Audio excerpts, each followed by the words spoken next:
Tema: personalidad, divinidad, iluminación del Espíritu Santo. Pasa. Aquí está el primer apartado de nuestra confesión de fe.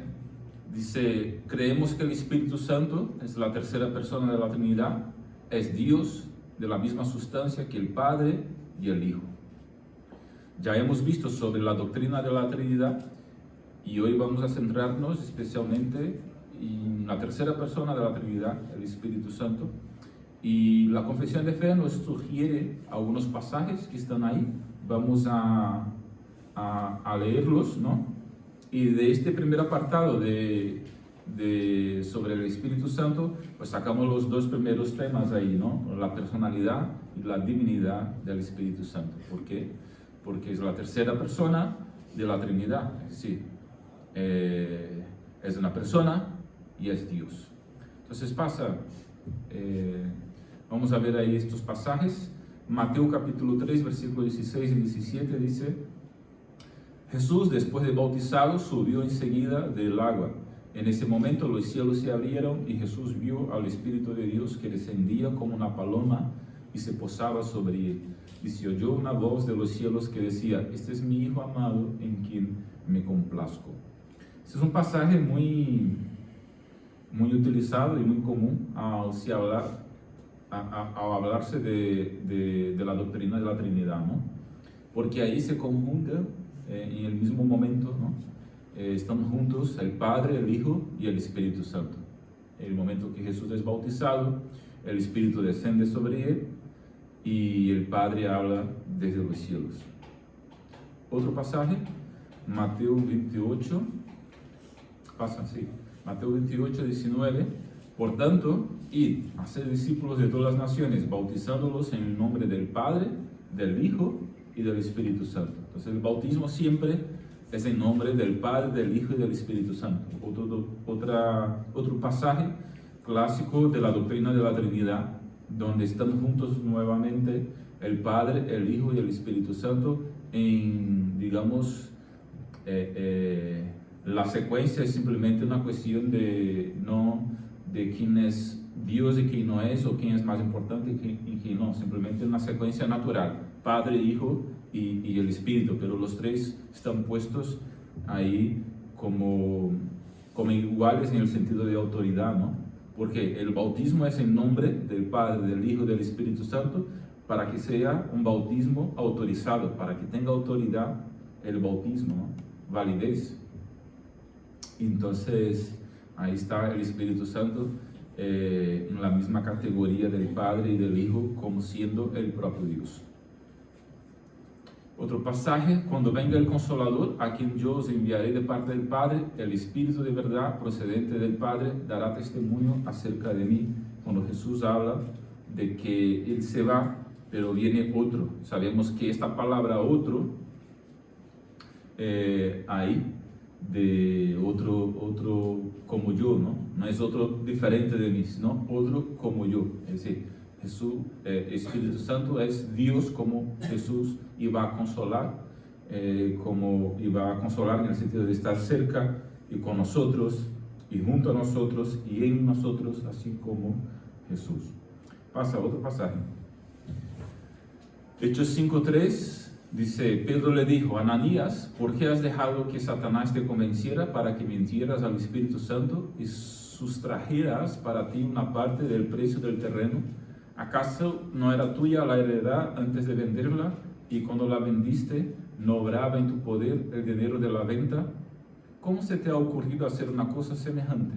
No has mentido a los hombres, sino a Dios. ¿Qué tiene que ver este texto con el Espíritu Santo? Y el hecho de que el Espíritu es Dios y una persona. El texto dice al principio, Pedro afirma, ¿no?, que Ananías mintió al Espíritu Santo. Y al final dice que él no ha mentido a los hombres, sino a Dios. Diciendo que el Espíritu, por lo tanto, es Dios. Pasa. Por último, 2 Corintios 13:14, que la gracia del Señor Jesucristo, el amor de Dios y la comunión del Espíritu Santo sea con todos nosotros. Amén.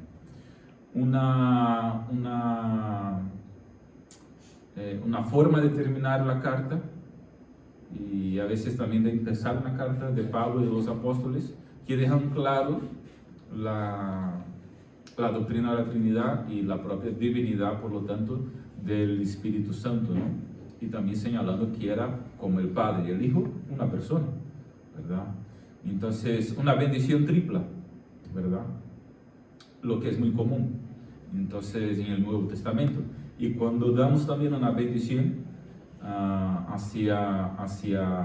forma de oración, ¿no? O incluso en forma de carta, lo que sea, hacia alguna persona, o incluso en una boda, o en fin, en alguna ocasión especial, siempre bendecimos en nombre del Padre, del Hijo y del Espíritu Santo, ¿verdad? Porque es algo común en el Nuevo Testamento y es algo que afirma nuestra creencia y que valida, es decir, autoriza lo que estamos haciendo, ¿no? Es decir, así como el bautismo, también la bendición y demás tiene validez porque va autorizada por el Padre, el Hijo y el Espíritu Santo. De hecho, por eso la bendición matrimonial también es en nombre del Padre, del Hijo y del Espíritu Santo. Vale, pasamos. Entonces de ahí sacamos el primer tema. El Espíritu Santo es una persona. Y lo primero que vamos a ver y estudiar entonces es la persona del Espíritu Santo. ¿Por qué podemos decir que el Espíritu es una persona? Porque el Espíritu Santo tiene todos los atributos de una persona. ¿Qué hace una persona? Piensa, razona, siente, se comunica, etc. Entonces, el Espíritu piensa, razona, sabe de todo.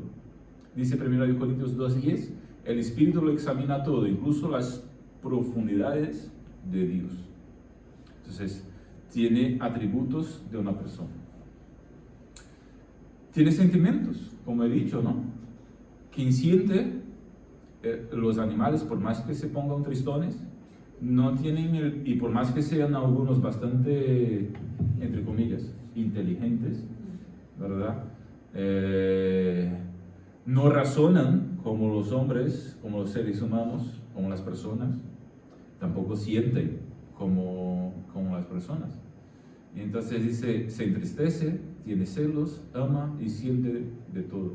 Ese es el Espíritu, ¿no? Como dice Efesios 4:30, no entristezcáis al Espíritu Santo de Dios, con el cual fuisteis sellados para el día de la redención. ¿Qué más? Algo que define aún más lo que es una persona, ¿no? Porque como he dicho, alguien podría decir, no, pero los animales, mi perrito murió de añoranza. De hecho, mi madre tuvo un perro que murió justo cuando ella estuvo lejos de casa, porque se quedó depresivo y vino a fallecer. Pero aquí cuando hablamos de eso, pues eso es una persona que tiene voluntad y la ejecuta, ¿verdad? Los animales en general tienen instintos, ¿no? Instintos, no voluntad. Dice 1 Corintios 12:11, todas esas cosas las hace uno y el mismo Espíritu, que reparte a cada uno en particular como Él quiere. Entonces, piensa lo que quiere hacer de acuerdo a su voluntad y la ejecuta de acuerdo a este pensamiento, a este razonamiento, a esta voluntad que tiene, ¿no? Entonces ahí vemos que podemos afirmar que el Espíritu es una persona. Y por último, y aún más importante, vemos que tiene intención. Porque uno puede confundir instinto con voluntad. Es decir, no, también tiene instinto los demás animales. Pero intención es un término que abarca más que solo saber de algo. Como fruto de su raciocinio, emociones y voluntad, una persona por su propia conciencia sigue su propia dirección o propósito. Entonces, una conciencia, esto sí no hay manera, tiene una persona, nadie más. Nadie y nada le gobierna. El Espíritu tiene su propia intención, de acuerdo a su conciencia, su propósito, y ejecuta esta intención. Romanos 8:27 dice, el que examina los corazones sabe cuál es la intención del Espíritu. Él está haciendo algo aquí, pensando más allá. Es como está jugando en ajedrez. ¿Y sabe lo que va a hacer? 10 movimientos antes.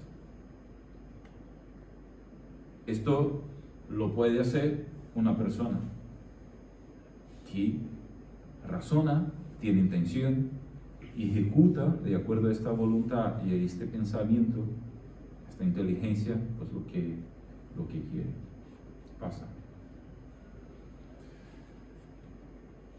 Segundo, la Biblia atribuye al Espíritu Santo acciones que solo pueden ser practicadas por una persona. El Espíritu escucha y habla. El que tenga oídos, que oiga lo que el Espíritu dice a las iglesias. Escucha y habla. El Espíritu clama. Por cuanto sois hijos, Dios envió a vuestros corazones el Espíritu de su Hijo, el cual clama, Abba, Padre. Gálatas 4:6. Otra cosa que solo hace una persona, o solo puede ser practicada por una persona, el Espíritu intercede. Piensa en otra persona, intercede por esa otra persona. Eso lo puede hacer una persona. El Espíritu nos ayuda en nuestra debilidad para que oremos como conviene, pues no sabemos. Y el Espíritu mismo intercede por nosotros, con gemidos indecibles. Romanos 8:26. Y por último, el Espíritu testifica. En un tribunal, vale el testimonio de un ¿ah? No, yo iba a preguntar si vale el testimonio de un mono. Ah, no. ¿Vale el testimonio de un mono? No. ¿Vale el testimonio de un perrito? Porque tratan a los perros hoy día como personas, ¿no? Pero en un tribunal, ¿vale el testimonio de un perrito? Tampoco, no vale. Vale el testimonio de una persona. Porque una persona tiene conciencia, razonamiento y sabe lo que está diciendo y por qué lo está diciendo. El Espíritu testifica porque es una persona. Cuando venga el Consolador, a quien yo os enviaré de parte del Padre, el Espíritu de verdad, procedente del Padre, dará testimonio acerca de mí. Y testimonio solo puede dar una persona. Juan 15:26. Pasa. Tercero, ¿por qué podemos decir que el Espíritu es una persona? Porque la Biblia se refiere al Espíritu Santo como una persona. Solamente una persona puede ser ofendida o sufrir agravio.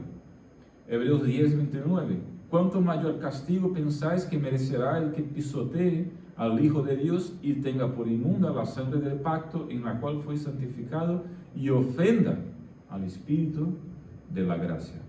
Aquí el contexto es de que los judíos pensaban que el Antiguo Testamento trataba con más severidad lo que los apóstoles y lo que se estaba viviendo con la iglesia, ¿no? Y el autor de Hebreos está corrigiendo este error. Es como uno que piensa que el Antiguo Testamento es más severo que el Nuevo. El autor de Hebreos está corrigiendo este error y diciendo, ¿qué pensáis? Si el Antiguo Testamento se castigaba y si era muy severo, imaginaos ahora que conocéis toda la verdad, la severidad que se tratará a aquel que pisotee a Cristo y ofenda al Espíritu Santo. Pero esto estamos diciendo para comprobar que el Espíritu Santo es una persona, porque ofensa la puede recibir una persona, nadie más. Pasa. La Biblia se refiere al Espíritu Santo como una persona, porque el Espíritu Santo recibe tratamiento de persona. el mismo texto que ya hemos hablado anteriormente, se dice que Ananías y Zafira mintieron al Espíritu Santo. Tú sales por ahí diciendo que, o cualquier persona sale por ahí diciendo que, o acusando al otro de que ha mentido a un perro, volviendo al mismo ejemplo, ¿no? O a un árbol, o a cualquier cosa, así. No. Se dice que se ha mentido a una persona. Entonces, esta es la idea. La Biblia se refiere al Espíritu Santo como una persona, en el sentido de que le trata como una persona. ¿No? Pasa. Cuarto y último, sobre la cuestión de la persona del Espíritu Santo. El oficio del Espíritu Santo es tal que solo puede ser ejercido por una persona. Dice Juan 14:16, yo rogaré al Padre y os dará otro consolador, para que siempre esté con vosotros. Ya he hablado sobre ese término otro, ¿no? En el griego existen dos palabras para otro. Una se refiere a otro de una esencia diferente, y la otra palabra se refiere a otro de la misma esencia. Y aquí se utiliza la palabra otro, que tiene el sentido de ser otro de la misma esencia, ¿no? Entonces Jesús está diciendo que va a enviar otro consolador diferente de él, es decir, una persona diferente de él, pero de la misma esencia suya, es decir, otra persona, el mismo Dios. Ahí está el misterio de la Trinidad, ¿no?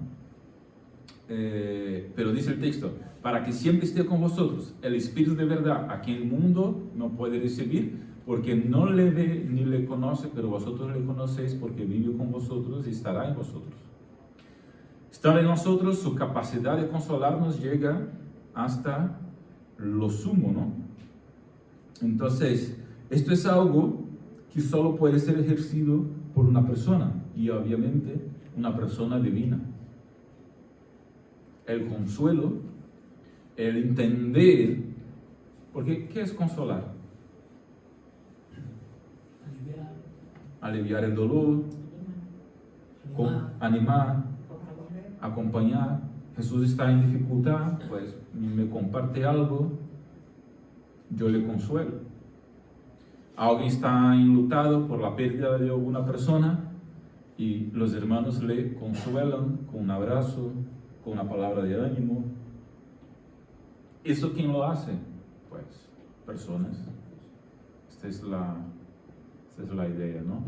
Y en el caso, el Espíritu Santo, estando dentro de nosotros, aquellos que de hecho han entregado sus vidas a Cristo, pues el Espíritu en ese sentido tiene capacidad de consolarnos hasta lo sumo. Por eso decimos que solo el Espíritu, solo Dios puede de hecho consolar. Obviamente nosotros consolamos también, ¿no? Siendo utilizados por Dios, pero Él es quien puede hacerlo mejor, ¿verdad? Muy bien. Ahora conectando la personalidad, puede pasar. Ahora conectando la personalidad y la divinidad del Espíritu Santo, Él es otro, como he dicho, ¿no? No totalmente diferente, sino como Cristo. Entonces, de la misma esencia, la misma sustancia. Entonces, una persona divina, ¿verdad?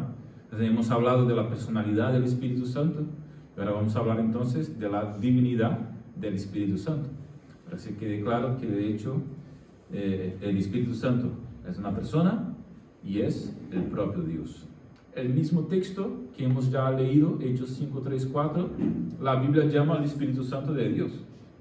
Claramente, no has mentido a los hombres, sino a Dios, refiriéndose al Espíritu Santo.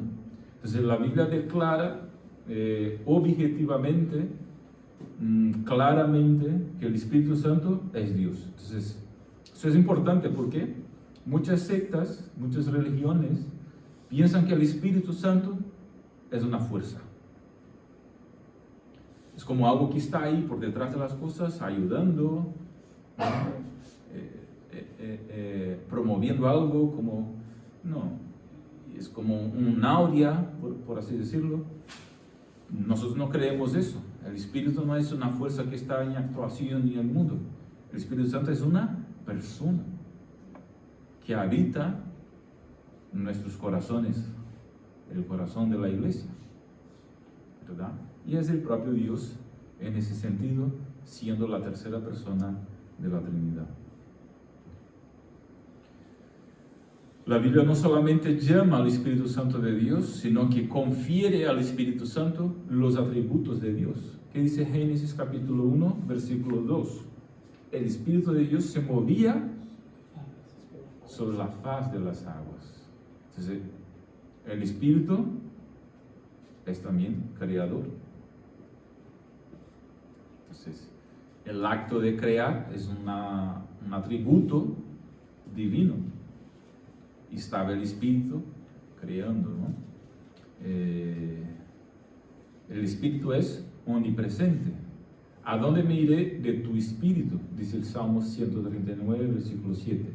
¿Y a dónde huiré de tu presencia? Omnisciente, el Espíritu lo examina todo, dice 1 Corintios 2:10, que ya hemos leído. Incluso las profundidades de Dios. Entonces, en ese sentido es omnisciente, sabe de todo, conoce todo. Eso es un atributo igualmente divino. Pasa.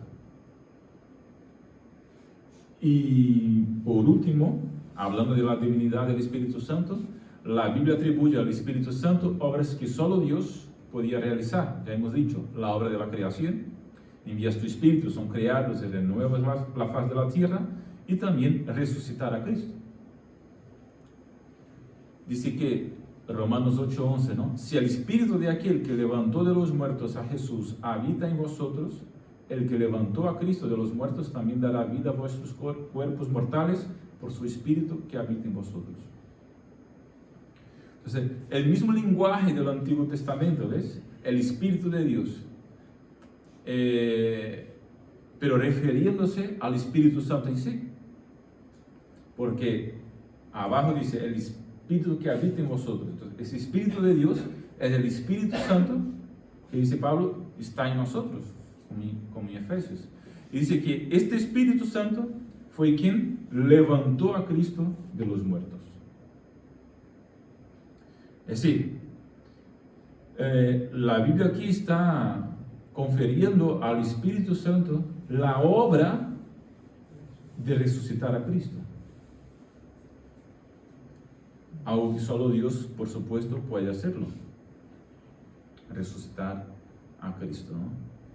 Entonces, y por último, punto letra C, el Espíritu justifica y santifica el creyente. Una obra también que solo Dios puede hacer. 1 Corintios 6:11, ya habéis sido lavados, ya habéis sido santificados y ya habéis sido justificados en el nombre del Señor Jesucristo y por el Espíritu de nuestro Dios. Juntamente con Cristo, el Espíritu Santo justifica y santifica el creyente, ¿no? Ya veremos más adelante, no hoy, sino en los próximos episodios de esta serie sobre nuestra confesión de fe, que el Espíritu Santo es quien, de hecho, aplica la obra de Cristo, la obra de la redención, ¿no? Más o menos es esto que está aquí también diciendo 1 Corintios 6:11. Entonces, el Espíritu Santo es una persona y el Espíritu Santo es Dios. Pasa. Ahora vamos al segundo punto de nuestra confesión de fe sobre la doctrina del Espíritu Santo, conocida como neumatología. Neuma, de espíritu, de soplo, de aire, y logos, logía, de estudio, ¿no? Estudio del Espíritu Santo. Doctrina del Espíritu Santo. Dice, creemos que solo por medio de la obra del Espíritu Santo puede el hombre llegar al verdadero conocimiento de Dios a través de la comprensión de su palabra y la apropiación de la obra redentora de Cristo. Es por medio de la obra del Espíritu Santo que el hombre es regenerado espiritualmente. Entonces, Sobre este apartado no lo vamos a ver todo hoy. La segunda parte habla precisamente de la aplicación de la obra de Cristo. Es decir, el Espíritu Santo es quien hace con que el creyente se apropie de la obra redentora de Cristo. Y por lo tanto regenera el hombre, haciéndole con que se apropie de la obra de Cristo, ¿no? Entonces el Espíritu aplica esta obra de Cristo, la obra de la redención, en la vida del creyente. Eso lo vamos a dejar para el próximo episodio. Lo que vamos a ver hoy es nuestro último punto, es sobre la iluminación del Espíritu Santo. La primera parte de este apartado. Creemos que solo por medio de la obra del Espíritu Santo puede el hombre llegar al verdadero conocimiento de Dios, a través de la comprensión de su palabra. Es decir, es el Espíritu Santo que ilumina el hombre para que él conozca, venga a conocer y crezca en conocimiento del propio Dios mediante la comprensión de su palabra. Y ahí pues tenemos unos pasajes que podemos leer. Pasa, Luis. Y es importante decir que el trabajo o la obra de iluminación del Espíritu Santo apunta, va hacia dos caminos, por así decirlo, ¿no? Por un lado, el Espíritu Santo ilumina al incrédulo para que comprenda la Escritura, es decir, vea la luz. La idea de iluminar es precisamente esa, ¿no? Vea la luz de la palabra, la luz del conocimiento de Cristo. El Espíritu Santo ilumina al incrédulo, al no creyente, para que esto primero de todo comprenda las Escrituras y sea salvo. Y segundo, el Espíritu Santo deja de iluminar después que uno ya es salvo, ¿no? Igualmente, el creyente ya justificado, ya salvo, perteneciente a la iglesia, el creyente solo puede crecer en profundidad en el conocimiento y la aplicación de este conocimiento de las Escrituras en su vida, porque el Espíritu Santo ilumina el creyente en la comprensión de las Escrituras, ¿no? Es decir, el Espíritu Santo es quien ayuda, ilumina al creyente para que él comprenda, vea la luz por medio de las Escrituras y por lo tanto sea santificado. Estas son las dos cosas más importantes: que uno sea salvo y que uno sea santificado después de salvo. ¿Verdad? Ese es el propósito. Que uno sea salvo y luego sea santificado durante toda su vida de creyente. Quien hace esto es el Espíritu Santo. Tiene que ir unido. Claro, exactamente. Uno es salvo y luego empieza el proceso de santificación en su vida, ¿no? Y el Espíritu Santo es quien obra en el incrédulo, en el creyente, para operar de alguna forma, iluminando su comprensión, para que yo llegue a tomar esas decisiones, ¿no? de entregarse a Cristo y santificarse en Cristo, ¿verdad? Y entonces esto es por medio de la iluminación del Espíritu Santo. Entonces, pasa. Por esta iluminación del Espíritu Santo, suplicaba Pablo en relación a los Efesios. En Efesios capítulo 1, versículo 18 y 19 dice: pido que el Dios de nuestro Señor Jesucristo, el Padre de gloria, os dé espíritu de sabiduría y de revelación para que podáis conocerlo, que Él ilumine los ojos de vuestro entendimiento, para que sepáis cuál es la esperanza a la que Él os ha llamado, cuáles las riquezas de la gloria de su herencia en los santos y cuál es la extraordinaria grandeza de su poder para con nosotros los que creemos según la acción de su fuerza poderosa. Pablo la expone, esta súplica, ¿no? Claramente cuando escribe 1 Corintios 2, versículo 14. Pasa una vez más, dice, el hombre natural no acepta las cosas del Espíritu de Dios porque para él son necedad y no las puede entender porque son cosas que se disciernen espiritualmente. Es decir, sin iluminación del Espíritu Santo, el hombre no puede comprender y por lo tanto no acepta las cosas de Dios. Pero, por otra parte, Dios nos las reveló a nosotros por medio del Espíritu. Estas cosas espirituales que se disciernen espiritualmente y que cualquier hombre no puede comprender naturalmente, Dios nos las reveló por medio del Espíritu Santo. Porque el Espíritu lo examina todo, incluso las profundidades de Dios, y Él, al iluminar nuestra mente, puede hacernos entender. De manera que, si el Espíritu no obra en tu mente, olvídate de entender la palabra. Eso es lo que estamos diciendo aquí. Lo vas a leer como una literatura y obviamente podrás estudiarla y analizarla. Pero el entendimiento que el Señor quiere que conozcamos y que lleguemos, no lo va a tener uno sin que el Espíritu Santo ilumine su mente para que conozca estas verdades de Dios. Esta es la idea. Para que alguien comprenda la verdad revelada en las Escrituras, se requiere un acto de Dios igual de poderoso. Fijaros en lo que muchos estudiosos van a decir. Se requiere un acto de Dios tan poderoso como el que inspiró las Escrituras. El Espíritu inspiró las Escrituras y el Espíritu ilumina la mente del creyente y del no creyente para comprender estas verdades. Sin la obra del Espíritu no hay manera. Así de claro.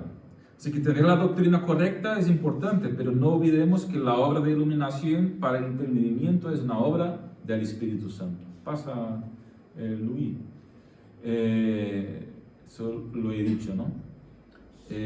Así que esta realidad de incapacidad personal de comprensión también debe darnos una estocada mortal. ¿Dónde? En nuestro orgullo.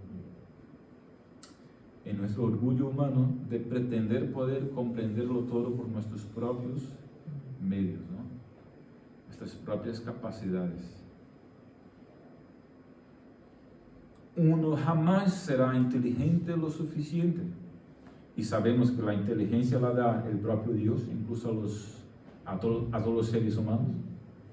Pero esta inteligencia, sea cual sea, que es una inteligencia común, ella jamás será suficiente para que uno conozca por sus propios medios lo que Dios quiso transmitirnos por medio de las Sagradas Escrituras. Se requiere una iluminación del Espíritu, y esto es una estocada mortal en nuestro orgullo. La Biblia, si os fijáis, una que otra vez nos muestra que por nosotros mismos no podemos. Si Dios no obra, si Dios no trabaja, si Dios no actúa, no podemos, no alcanzamos, no logramos, no llegamos. Dependemos de Dios para todo. Y en este caso, dependemos de la iluminación del Espíritu Santo para comprender las Escrituras. Solo estoy aquí predicando y compartiendo, y solo hago esto hace 12 años o por ahí, porque el Espíritu Santo me ha dado dones para eso. De manera que estoy muy tranquilo de que no hay alguna cosa especial, hablando de mí mismo, ¿no?, en mí, sino el don que el Espíritu me ha dado, como ha dado a muchas otras personas, a muchos otros creyentes. ¿Me explico? Entonces, la habilidad, la capacidad, el poder, no está en uno. uno no tiene que orgullarse, enorgullecerse. Gracias. He dicho que tengo que cambiar el chip, ¿no? Del portugués para el castellano, que acabo de volver de Brasil. Entonces, ¿qué decía?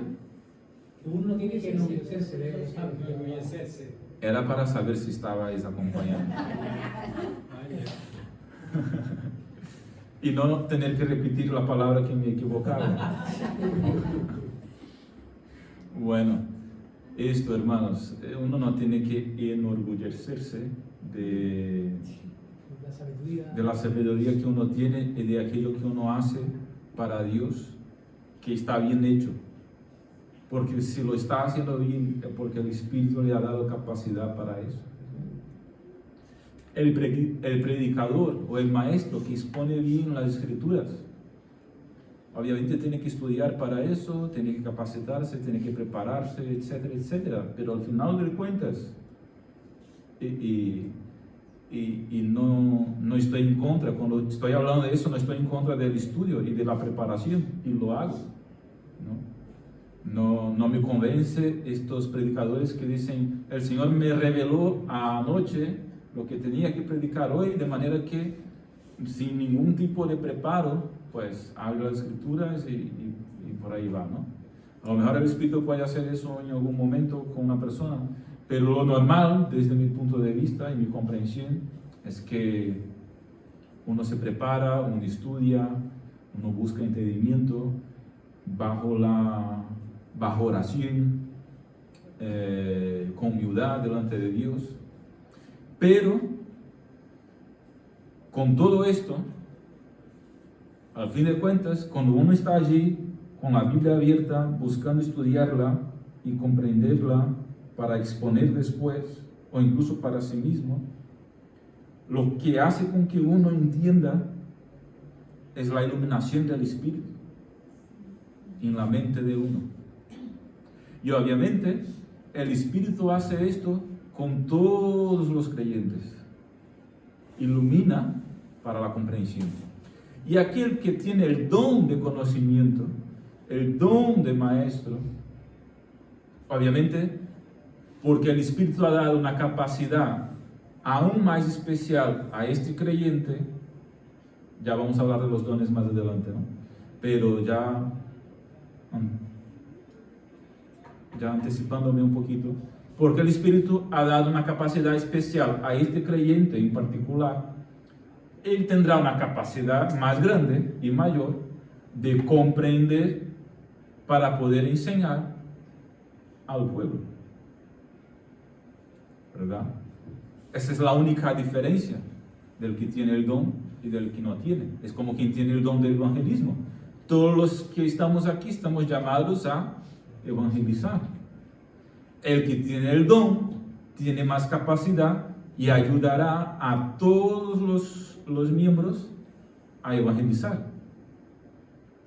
El que tiene el don de conocimiento y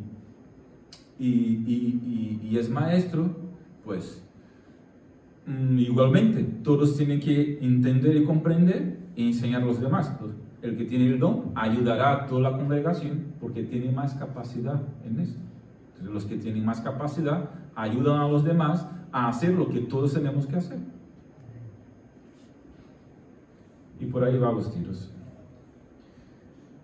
Entramos en eso porque decíamos que uno no tiene que tener orgullo de aquello que el Espíritu le ha dado para hacer por una capacidad especial que el Espíritu ha dado, ¿no? Entonces eso da una estocada realmente mortal en nuestro orgullo. No lo hacemos porque somos capaces, lo hacemos porque el Espíritu nos capacita y nos ilumina para eso, ¿no? Si comprendemos algo, un poquito de nada de las Escrituras, es porque el Espíritu nos ha revelado. Entonces, Él viene a iluminar nuestros corazones en todos los aspectos del cristianismo. Así derrumba toda altivez que puede levantar el hombre que desea entronarse en un lugar que no le corresponde y que solo le pertenece a la maravillosa obra guiadora a la verdad del Espíritu Santo. Pasa a oír. Entonces, otro texto ahí muy utilizado y que de hecho viene en nuestra confesión de fe para hablar de la iluminación del Espíritu Santo, y es el último pasaje que vamos a estudiar un poquito más a fondo, es este pasaje de Juan 16, 8 al 11, ¿no? Que dice: cuando Él venga, convencerá al mundo, Él, el Espíritu Santo, ¿no? Convencerá al mundo de pecado, de justicia y de juicio. De pecado por cuanto no creen en mí, de justicia por cuanto voy al Padre y no me veréis más, y de juicio por cuanto el príncipe de este mundo ha sido ya juzgado. Pasa a oír. El verbo convencer ahí, en el original, es algo ambiguo porque puede significar dos cosas: probar la culpabilidad, sin querer decir que la persona cuya culpabilidad se pruebe esté dispuesta a admitir y confesar, y por otro lado puede significar despertar la conciencia de culpa. Sin duda, cuando el Espíritu Santo convence al mundo por medio de la predicación del Evangelio, se obtiene ambos resultados. Se prueba la culpabilidad y se despierta la conciencia de culpa. Entonces, el Evangelio demuestra de inmediato que todo el mundo es culpable. Y en el caso de muchos, esta culpa llega a la conciencia de forma que la sienten. Y entre ellos hay aquellos que no solo se convencen de ellos en su alma, sino que también lo admiten abiertamente y luego son salvos, porque buscan en Cristo y ponen su fe en Cristo para eso, ¿no? Entonces, en consecuencia ahí, el verbo convencer no tiene el mismo significado para todos, es decir, para todas las personas del mundo. En general, el mundo malvado continúa en abierta hostilidad hacia Dios, su Cristo y su pueblo, aunque se ha puesto de manifiesto o demostrado su culpa. O sea, aunque en ese sentido ha sido convencido, no se arrepiente. Entonces, cuando el texto dice, cuando Él venga, convencerá, no está diciendo que va a convencer en el sentido de que todos vengan a salvarse, todo el mundo.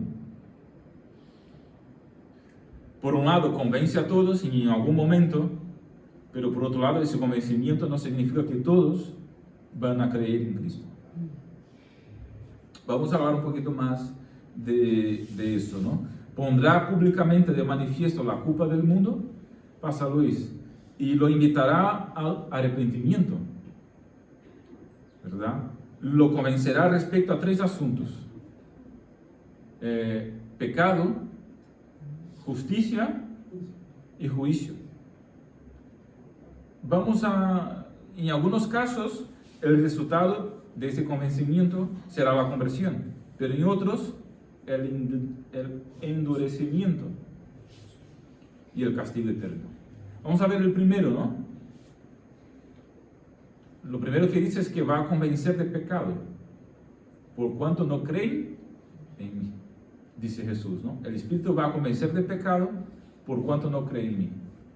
Es decir, por medio de la labor de testimonio que llevarán a cabo los apóstoles y sus seguidores, y hasta el día de hoy su iglesia, el Espíritu Santo no solo pondrá al descubierto el pecado del mundo, sino que en el caso de algunos despertará la conciencia de culpa que conduce a verdadero arrepentimiento. Se habrá pesar genuino y un acudir al Salvador en busca de refugio y perdón. Habrá muchos casos de verdadera conversión. Aunque en el mundo en general seguirá persiguiendo a la iglesia, habrá millones de personas a lo largo de la historia que serán salvas, ¿no? Se despertarán al conocimiento de su culpa y buscarán refugio en Cristo. Pasa. Segundo, dice que va a convencer de justicia, dice Jesús, por cuanto voy al Padre y no me veréis más. El mundo representado ahí, antes de eso, ¿no? La expresión ahí, convencerá al mundo de justicia, debe explicarse a la luz de lo que sigue adelante, ¿no? Por cuanto voy al Padre y ya no me veréis más. El mundo, representado por los judíos, iba a crucificar a Jesús, ya en poco tiempo, ¿no? Iba a decir, debe morir Juan 19:7, en el momento de la pasión. Por ello, en el nombre de la justicia, iba a darle muerte a Jesús. Proclamarían en voz alta que Jesús era injusto, ¿verdad? Lo tratarían como un malhechor, pero la verdad era precisamente lo contrario. Aunque el mundo lo rechazó, el Padre lo acogió en casa por el camino de la cruz que condujo a la corona. Los discípulos ya no iban a observar sus actividades diarias como cuando andaba con ellos. Jesús iba a morir, iba a recibir su recompensa, pero por medio de la resurrección el Padre pondría el sello de su aprobación en su vida y en su obra.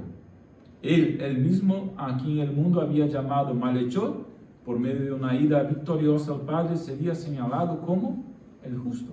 Entonces, la idea es, lo que ha sido muerto, declarado injusto, como un malhechor, por medio de una ida victoriosa al Padre, sería señalado como justo, como dijo Pedro en Hechos capítulo 3, versículo 14, en su primera predicación, después de la resurrección de Cristo. Entonces, el mundo sería convencido de justicia, y el sentido de que este Jesús, que le han crucificado como injusto, Él es de hecho el justo, como confesó el soldado al pie de la cruz, ¿no? Verdaderamente este hombre era hijo de Dios. Este soldado romano, convencido de justicia por el Espíritu Santo, declaró: este es el justo que estamos haciendo nosotros.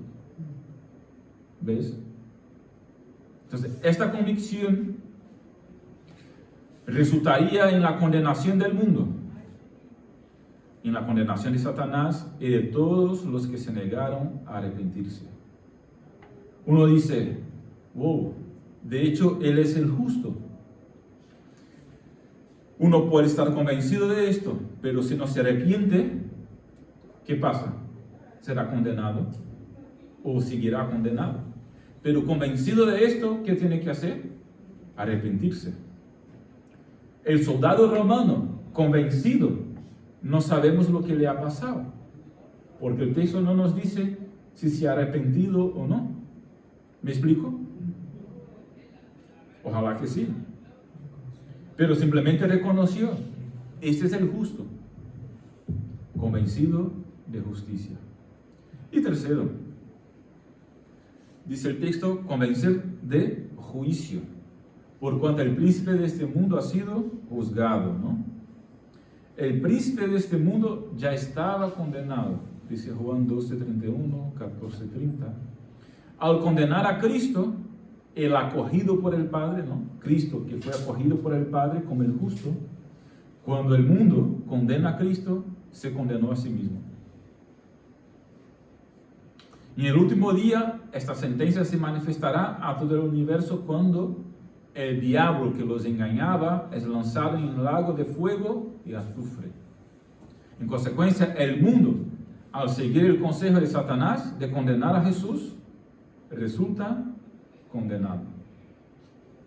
Entonces, va a convencer al mundo de juicio por cuanto el príncipe de este mundo ha sido juzgado. Así como el diablo ya ha sido juzgado y se ha declarado juicio sobre él, los que le siguen tendrán la misma consecuencia o el mismo destino.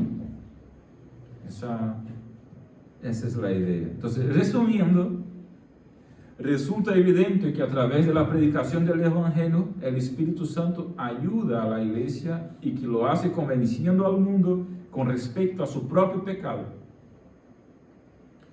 de no creer en Cristo, con respecto a la justicia de Cristo, que Él era el justo, y que al ir al Padre, que era totalmente vindicado, y con respecto al juicio de Dios, pronunciado sobre el príncipe del mundo, y consecuentemente sobre todo aquel que sigue el consejo del príncipe de este mundo. Pasa, Luis. Cuando estamos convencidos de nuestro pecado, cuando estamos convencidos de la justicia de Cristo y cuando estamos convencidos del juicio venidero, que nos da la seguridad de que en la cruz de Cristo tenemos el perdón de nuestros pecados y salvación del juicio. También esto es obra del Espíritu Santo. Es el quien nos ilumina, convence y nos asegura de que en esta figura crucificada, Jesucristo, podemos reconocer a nuestro Salvador y a nuestro Señor. Por lo tanto, el Espíritu nos ilumina el entendimiento y nos convence de la realidad de nuestro pecado. Y nos convence de la suficiencia del Salvador, Jesucristo, el Señor. Amén. Pasa pásalo y terminamos. Entonces, el sermón de Pedro, voy a pasar aquí más rápido para que terminemos, ¿no? El sermón de Pedro en Hechos capítulo 2 precisamente trabaja esa cuestión, el pecado, de la justicia y del juicio, ¿no? Pasa, Luis. Conclusión. La visita de la tercera persona de la Trinidad, invisible pero todopoderosa, es lo que se necesita cuando se predica el Evangelio en un templo o cuando se testifica en una conversación, en una cena, cuando se lee las Escrituras o en su casa, en la habitación de un hospital, donde sea. Los cristianos debemos estar conscientes de la necesidad permanente de la obra del Espíritu Santo para arribar a la verdad liberadora de Dios en las Escrituras. Y infelizmente, en algunas iglesias se habla demasiado del Espíritu Santo, y en algunas ocasiones, según nuestra comprensión, incluso tergiversando un poco o exagerando, para no decir tergiversar, exagerando algunas cosas. Pero por otro lado, y en algunas otras muchas iglesias se va al opuesto, al otro opuesto, ¿no? De simplemente no hablar mucho de la obra del Espíritu Santo, que es una obra fundamental para la salvación y la santificación de la iglesia. Terminamos de esta forma: creceremos en la sujeción y dependencia del Espíritu. Las estrategias, estudios, métodos, preparación, etc. son importantes y Dios los utiliza, pero que nunca perdamos de vista que con todo eso, el Espíritu Santo es quien ilumina no creyentes y creyentes para salvación y santificación.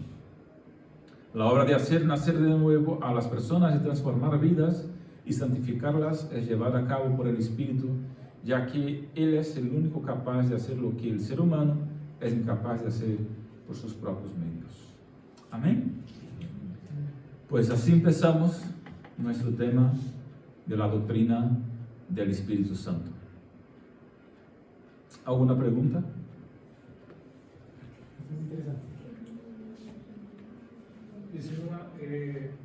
Quisiera saber tu opinión acerca de la injerencia del Espíritu Santo en nuestra vida antes de venir a Cristo.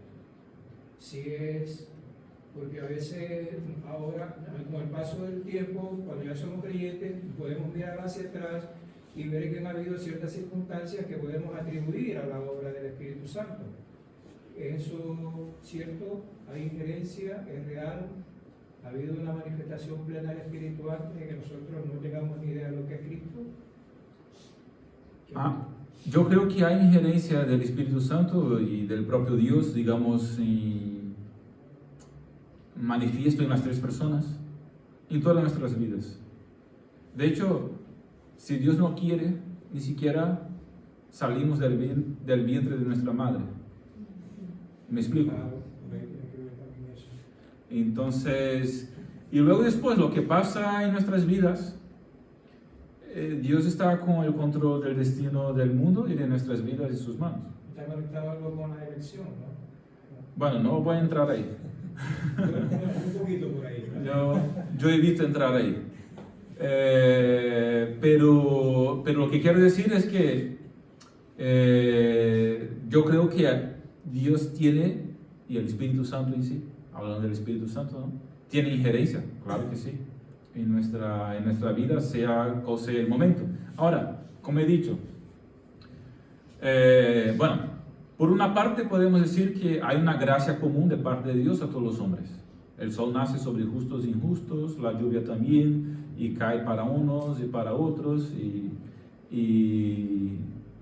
el campo del injusto crece igual que el campo del justo, o incluso mejor, dependiendo de dónde está. Bueno, esa es una gracia común de Dios para todos los hombres, ¿vale? Y no deja de ser una injerencia de Dios en la vida de todos los seres humanos, al fin de cuentas, porque eso es una intervención de Dios, si creemos que Él es quien manda la lluvia y quien la cesa, ¿vale? Eso por un lado. Hablando más específicamente de la acción del Espíritu Santo, en dirección a la intención que tiene el Espíritu en iluminar para el entendimiento de las Escrituras, ¿no? Yo diría que la obra del Espíritu en ese sentido, en la vida del no creyente, tiene siempre el propósito de salvación, ¿vale?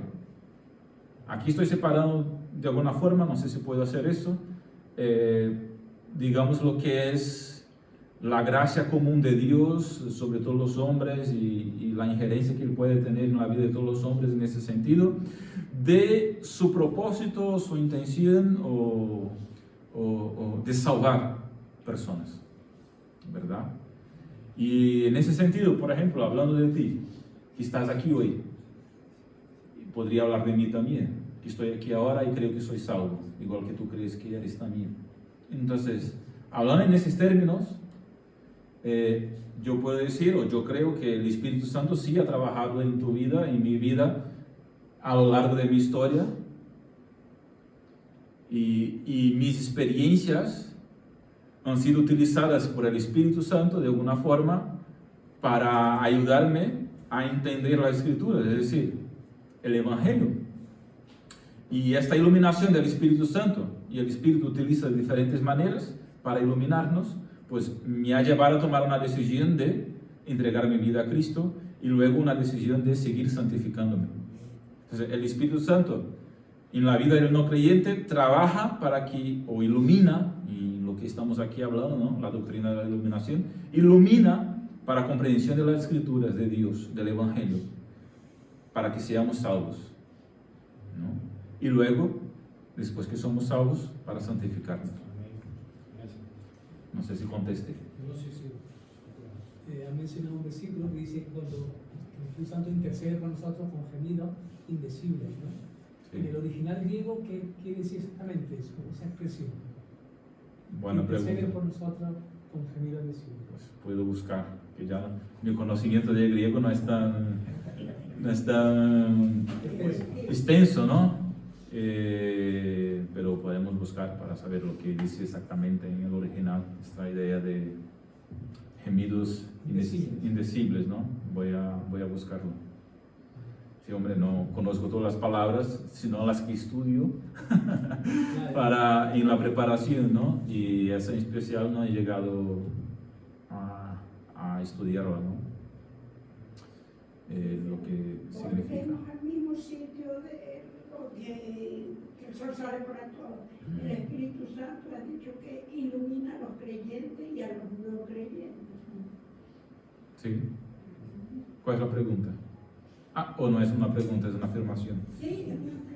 ¿Cuál es la pregunta entonces que no entendí? Ha dicho que el Espíritu Santo ilumina a los creyentes y a los no creyentes. Sí, exacto. Eso, que lo aclare un poquito. ¿En qué sentido? ¿En qué sentido ilumina a los no creyentes? Claro.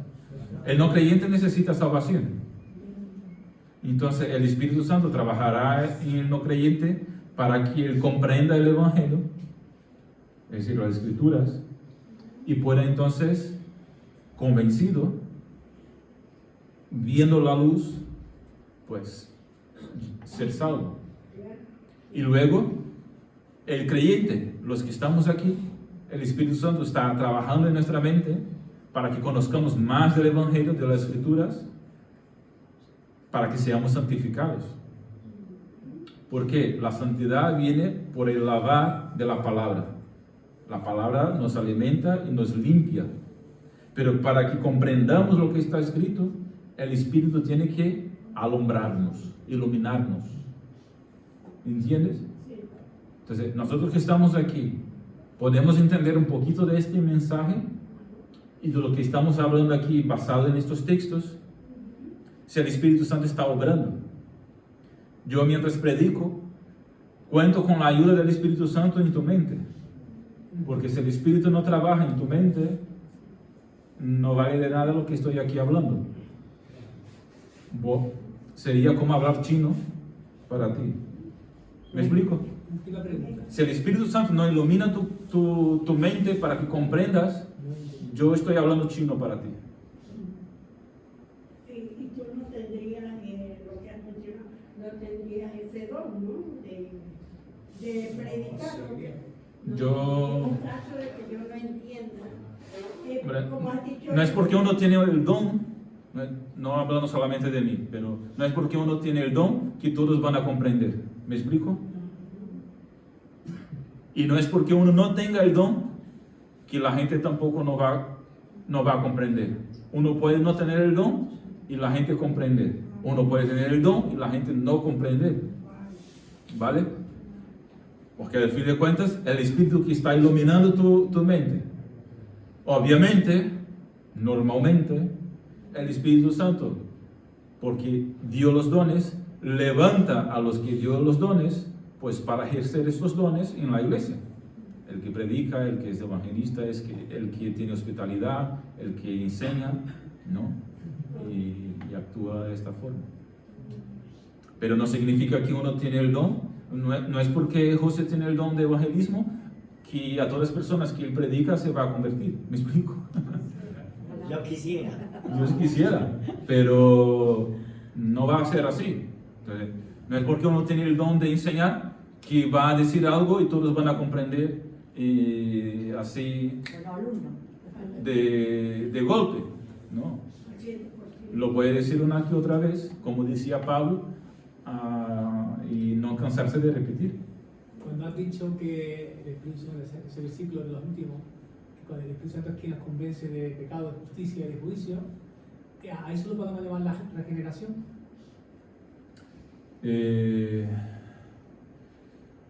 Sí, bueno, forma parte del trabajo, yo creo que sí, forma parte del trabajo o de la obra del Espíritu Santo de aplicar la obra de Cristo, que vamos a ver más adelante, no está de alguna forma conectado. Cuando el Espíritu Santo convence, él está convenciendo a la persona respecto a Cristo. ¿Quién era el justo? Cristo, ¿no? Entonces está convenciendo a la persona respecto a Cristo. Está aplicando la obra de salvación de Cristo para que la persona comprendiendo pues sea salva, ¿no? Entonces de alguna forma forma parte sí de esta obra del Espíritu de regenerar este convencimiento, ¿no? Es decir, si una persona no está convencida no va a ser regenerada, ¿sabes? Esa es la idea, un poco de lo que decía también por la mañana, ¿no? Si uno no está convencido de pecado, no va a querer no va a pedir perdón, no va a arrepentirse y no va a buscar o no va a desear ser salvo, ¿no? Entonces el Espíritu convence y esto forma parte de la obra de la regeneración. ¿Preguntitas más? Vengo con ganas, ¿no? Aguantarme ahora que no hay manera más. Muy bien, pues vamos a terminar entonces. Ponemos en pie. Hay una última diapositiva.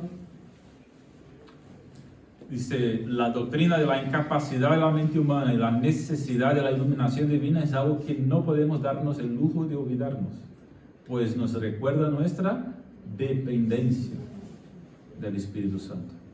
Para todo lo que emprendamos en el ministerio, en la iglesia, en nuestras vidas. Recordemos hoy siempre, por lo tanto, esta maravillosa doctrina fundamental, sabiendo que siempre es un buen momento para arrepentirnos. Si hemos tratado de buscar entender la Biblia y servir a Dios solo en nuestras propias fuerzas. Muy bien, pues ¿a quién le gustaría pasar aquí y orar para que terminemos?